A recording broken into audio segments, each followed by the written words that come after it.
যার জন্য শত শত স্টুডেন্ট শহীদ হয়েছে, হাজারো স্টুডেন্ট আহত হয়েছে, অনেকেই নিখোঁজ, তাদের কোনো খোঁজ খবর নেই। বলেছি সেই 5ই আগস্টের কথা, যে 5ই আগস্ট না হলে শেখ হাসিনা পালাতে পারত না, যে 5ই আগস্ট না হলে আমি অনেকেই বাক স্বাধীনতা পেত না।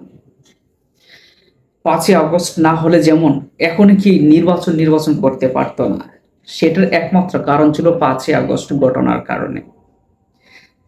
যে 5ই আগস্টের সনদ ঘোষণা হবে, সেই ঘোষণার অপেক্ষায় নির্বাচনে পিছিয়ে যাচ্ছে। নির্বাচনের আগে প্রথম দাবি 5ই আগস্টের সনদ ঘোষণা করতে হবে, কিন্তু আরো একটা আছে, শেখ হাসিনার বিচার করতে হবে, আওয়ামী লীগের বিচার করতে হবে, যারা নৃশংস হত্যা চালিয়েছিল তাদের সবাইকে বিচার আওতা আনতে হবে এবং নির্বাচনের সংস্কার আনতে হবে। এই প্রেক্ষাপটে সমস্ত দাবির প্রথম দাবি হলো জুলাই আগস্টের সনদ, সেটা প্রকাশ করতে হবে। কিন্তু এতদিন পর, দীর্ঘ 1 বছর পর যখন জুলাই সনদ ঘোষণা আসবে, তার আগে অনেকে অ্যানালাইসিস করছে যে জুলাই সনদে কি কি থাকছে। অবশেষে দেখা গেল জুলাই সনদের প্রকৃত ইস্যুতে শেখ হাসিনার কোনো নাম, কোথাও কোনো শেখ হাসিনার নাম নেই।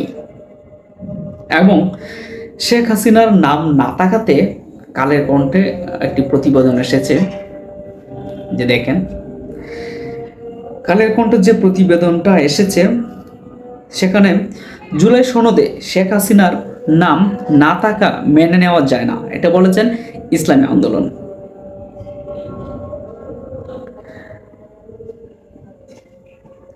ইসলামী আন্দোলন বাংলাদেশের মহাসচিব মাওলানা ইউনুস আহমেদ বলেছেন, জুলাই সনদের খসড়া পরে এটাকে পতিত স্বৈরাচারের প্রতি নমনীয়, আইনি বাধ্যবাধকতাহীন, দুর্বল সনদ বলে মনে হয়েছে।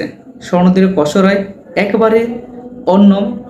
একেবারের জন্য ফেসিবাদের মূল হোতা ও শুভ চক্রের প্রধান শেখ হাসিনার নাম উল্লেখ করা হয়নি। এখন অথচ পুরো ফেসিবাদ তারই নেতৃত্বে নৃশংসতা চালিয়েছে।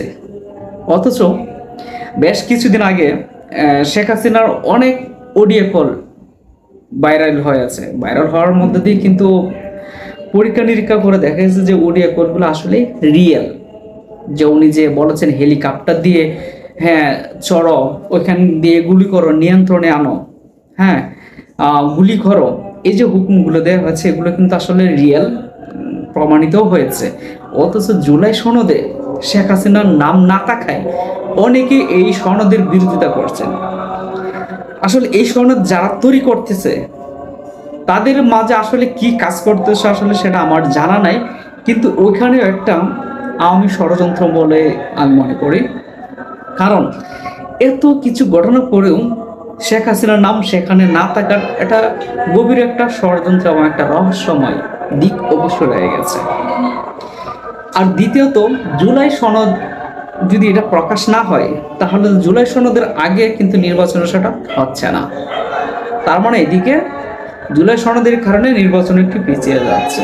প্রিয় দর্শক, জুলাই সনদের খসড়াতে যদি শেখ হাসিনার নাম না থাকে তাহলে সেই বিষয়টা আপনারা আসলে কিভাবে দেখছেন, আর তার বিচার প্রক্রিয়াটা কিভাবে হবে, সেই বিষয়ে অবশ্যই আমাদের কমেন্টে জানাবেন। আল্লাহ হাফেজ। ভিডিওটি যদি ভালো লেগে থাকে অবশ্যই সাবস্ক্রাইব করে পাশে থাকবেন।